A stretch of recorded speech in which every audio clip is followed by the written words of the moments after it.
ওম তৎসৎ, ওম তৎসৎ, ওম তৎসৎ।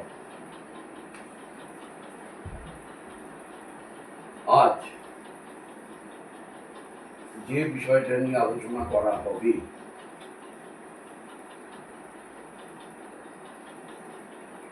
ভগবানের শিক্ষণীয় কিছু কথা।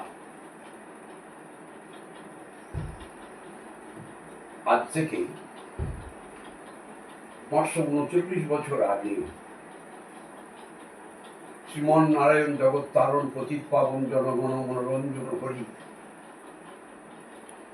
তিনি পদার্পণ করলেন ভারতের কোলে ভাগীরথীর কূলে। আমাদের জন্য কি আনলেন? শাস্ত্র বলছে অনর্পিত চরিণ চিরাত করুন নয়াবতীর্ণ করো সমর্পয়িত উন্নত জল রসান সভক্তি শ্রিয় হরি পুরট সুন্দর দুটি কদম্ব সন্দীপিত সদা হৃদয় কন্দরে স্ফুরতু বর্ষতি নন্দনা।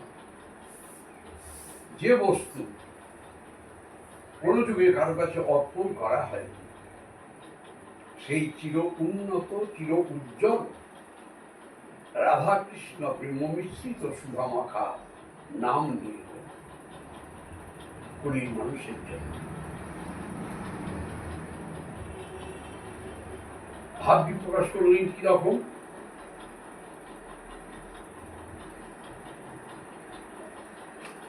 হরি পুরোটা সুন্দর দুটি কদম্ব সন্দীপিত সদা হৃদয় কন্দরে সুরতু বর্ষতি নন্দনা।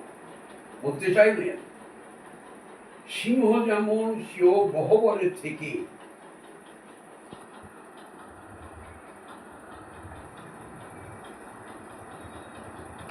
স্বীয় গর্জনে বাইরের অরিকুলকে বিতাড়িত করে, ভগবান বললেন শোনো মানুষ, তোমরা যদি এই নাম বলো বা আমাকে ভালোবাসো, আমিও পুরুষ সিংহ তোমাদের হৃদয় কন্দরে বসতি করি। কাম ক্রোধ লোভ মোহ মদম আশ্চর্য এই যে অরি অর্থাৎ শত্রু আছে, আমি তাদের কিন্তু নিষ্ক্রিয় করে দিতে পারি। অনেকে বলে পরিকুলকে বিতাড়িত করে দেয়, ভুল কথা। এই যে ষড়ঋতু এদের একজন যদি দেহ খাঁচা থেকে চলে যায় সে কিন্তু বাঁচবে না। তবে হ্যাঁ, তাদের কার্যক্ষমতা খর্ব করা হয়। এটি কথা বলি, শ্লোকটি যে উদ্ধৃত হলো, এই উদ্ধৃত করা শ্লোকটি মধ্যে কি তাৎপর্য রয়ে গেছে। তাৎপর্যটা কি? অনর্পিত চরিণ চিরাত করুন নয়া বতীর্ণ করো, এইখানে একটা ব দেওয়া হলো। সমর্পয়িত উন্নত জলরসান সভক্তি শ্রিয়ম হরি পুরট সুন্দর দুটি কদম্ব সন্দীপিত সদা হৃদয় কন্দরে স্ফুরতু বর্ষতি নন্দন। আর একটা ব দেওয়া হলো, তাহলে দুটো ব হলো। কেন? এখনের যে লেখাপড়া, এর কাছে তো পুরনো লেখাপড়া হার বেড়ে যাবে। আগের যে বিদ্যাসাগর মহাশয়ের বর্ণ পরিচয়,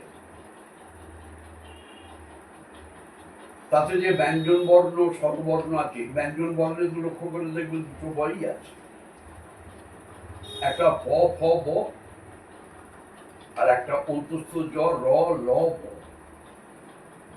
কেন? বিদ্যাসাগর মশাই কি ভুল করলেন? না। তবে তিনি পাগলামি বশত উদ্ধৃত করলেন? না, কারণ রয়েছে। দুটো ব দেওয়ার কারণ, একটা হলো সাক্ষী স্বরূপ ব, আর একটা হচ্ছে অক্ষর ব্রহ্ম। এই যে প ফ ব, এইটি হচ্ছে সাক্ষী স্বরূপ ব। কিরকম? অনেক ক্ষেত্রে দেখবেন বকলম দিয়ে একজনের নাম লেখা হয়, এইটা কিন্তু এই বটা, এই প প ব। আর অন্তস্থ রল ব, এইটি হচ্ছে অক্ষর ব্রহ্ম। সেই বস্তু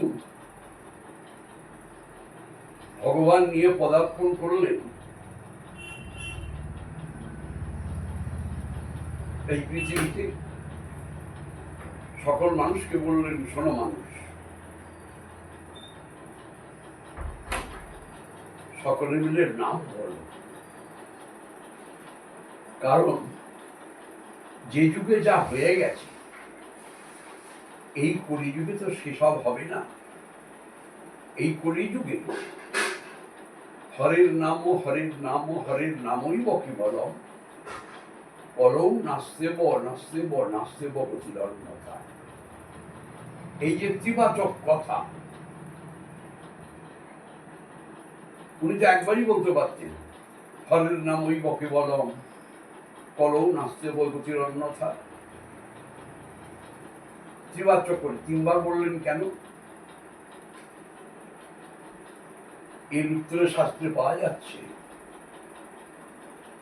ধ্যায়ন কৃতে যজন যজ্ঞইতে তায়াং দাপরে অর্চয়ম যদাত্মতি তদাত্মতি কলৌ সংকীর্তন কেশব।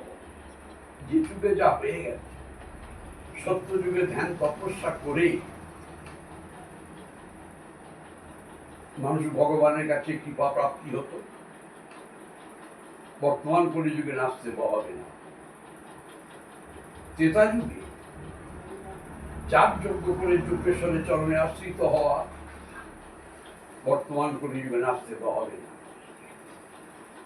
দাপর যুগে সেবা পরিচর্যার দ্বারা ভগবানকে প্রীত করে কৃপা প্রাপ্তি হওয়া, বর্তমান কলিযুগে নাচতে হবে না। এই জন্য তিনবার করে বললেন। তাহলে মানুষের মুক্তির উপায় কি? হরের নামই বকে বল। চতুষ্ষষ্ঠী শাস্ত্র দাত্রিংশ আগম মন্থন করে নির্যাস স্বরূপ পাওয়া গেল কি? সারং সারং হরের নামানুকীর্তনা। সার বস্তু পাওয়া গেল কি? এই হরি নাম। পূর্ব যুগে দাপর যুগে ভগবান কৃষ্ণ গীতায় উদ্ধৃত করেছেন, মানুষ এই নাম যে তোমাদের ধর্মরই, যুগের ধর্মরই। তবে শুধু যুগের ধর্ম বলে বিবেচনা করো না। আমি বলছি এই কারণে, ধর্মরে সর্বধর্মান পরিত্যজ্য মামেকং শরণং ব্রজ অহং ত্বং সর্বপাপেভ্য মোক্ষয়িষ্যামি মা শুচঃ। সব ধর্ম পরিত্যাগ করে যদি আমার ধর্ম অবলম্বন করে, তার বিনিময়ে আমি তোমাদের অজ্ঞান কল্পিত যদি কিছু পাপ থাকে, সেই পাপ থেকে মুক্ত করে তোমাদের পুণ্যের পথে চালিত করব।